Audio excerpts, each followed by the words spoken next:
The Oak and the Reeds. An oak that grew on the bank of a river was uprooted by a severe gale of wind and thrown across the stream.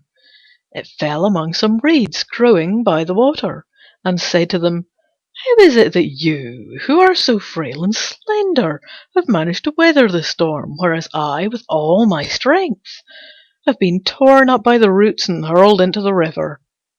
"You were stubborn," came the reply, "and fought against the storm, which proved stronger than you. But we bow and yield to every breeze, and thus the gale passed harmlessly over our heads." The Blind Man and the Cub. There was once a blind man who had so fine a sense of touch that, when any animal was put into his hands, he could tell what it was merely by the feel of it. One day the cub of a wolf was put into his hands, and he was asked what it was.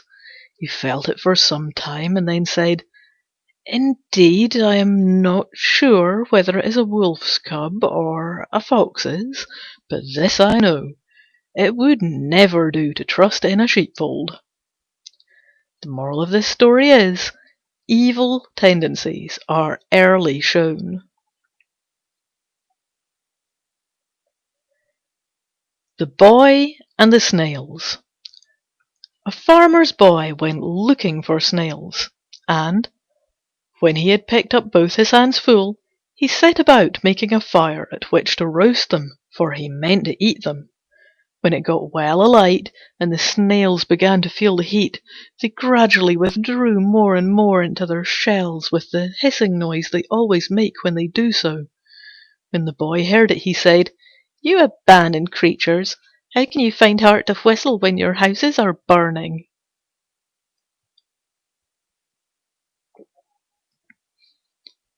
The Apes and the Two Travellers. Two men were travelling together, one of whom never spoke the truth, whereas the other never told a lie. And they came in the course of their travels to the land of Apes. The king of the Apes, hearing of their arrival, ordered them to be brought before him, and by way of impressing them with his magnificence, he received them sitting on a throne, while the apes, his subjects, were ranged in long rows on either side of him. When the travellers came into his presence, he asked them what they thought of him as a king. The lying traveller said, "Sire, everyone must see that you are a most noble and mighty monarch."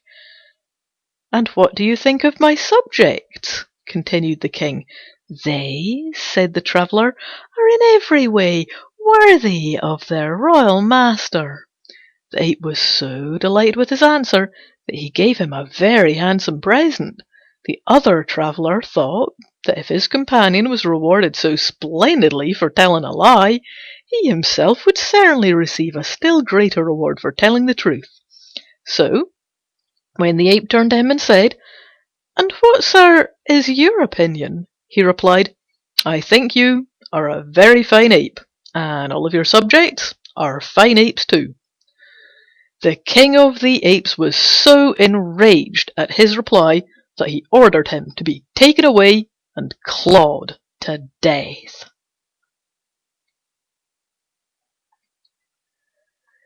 The Ass and His Burdens.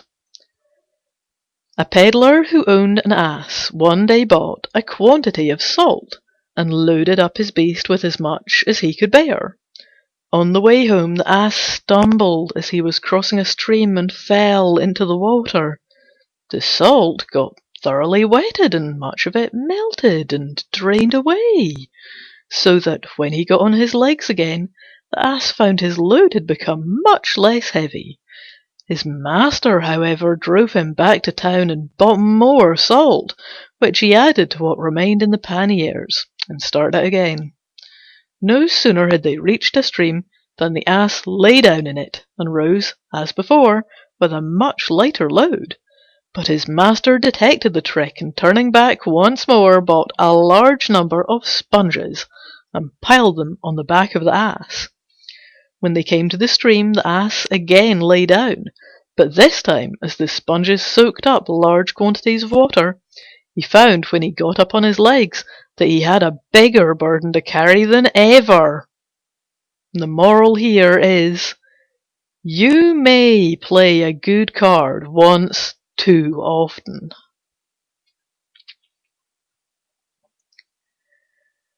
The Shepherd's Boy and the Wolf. A shepherd's boy was tending his flock near a village and thought it would be great fun to hoax the villagers by pretending that a wolf was attacking the sheep. So he shouted out, "Wolf! Wolf!" And when the people came running up, he laughed at them for their pains. He did this more than once, and every time the villagers found that they had been hoaxed, for there was no wolf at all. At last, a wolf really did come, and the boy cried, "Wolf! Wolf!" as loud as he could. But the people were so used to hearing him call that they took no notice of his cries for help. And so the wolf had it all his own way and killed off sheep after sheep at his leisure.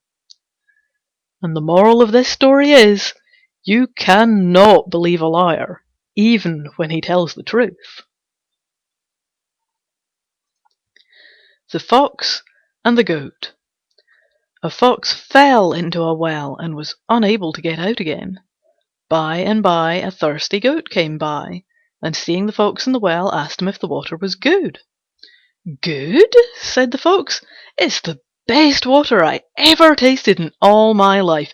Come down and try it yourself." The goat thought of nothing but the prospect of quenching his thirst, and jumped in at once. When he had had enough to drink, he looked about, like the fox, for some way of getting out, but could find none. Presently the fox said, "I have an idea.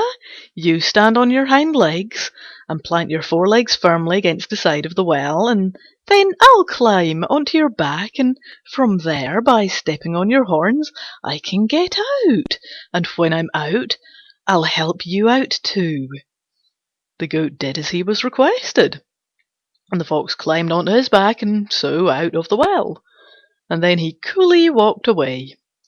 The goat called loudly after him and reminded him of his promise to help the goat out, but the fox merely turned and said, "If you had as much sense in your head as you have hair in your beard, you wouldn't have got into the well without making certain you could get out again."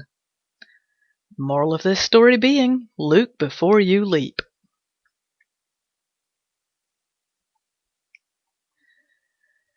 The Fisherman and the Sprat. A fisherman cast his net into the sea, and when he drew it up again, it contained nothing but a single sprat that begged to be put back into the water. "I'm only a little fish now," it said, "but I shall grow big one day, and then if you come and catch me again, I shall be of some use to you." But the fisherman replied, "Oh no, I shall keep you now I've got you. If I put you back, should I ever see you again? Not likely."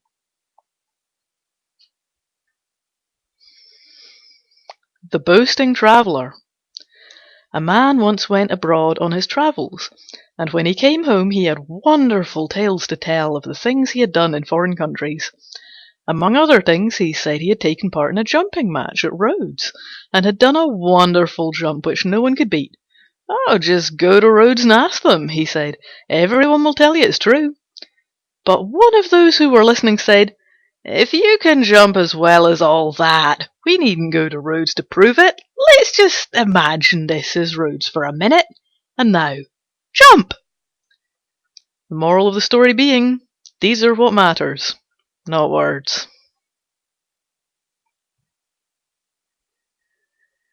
The Crab and his Mother. An old crab said to her son, "Why do you walk sideways like that, my son? You ought to walk straight." The young crab replied, "Show me how, dear mother, and I'll follow your example." The old crab tried, but tried in vain, and then saw how foolish she had been to find fault with her child. The moral of this story is, example is better than precept.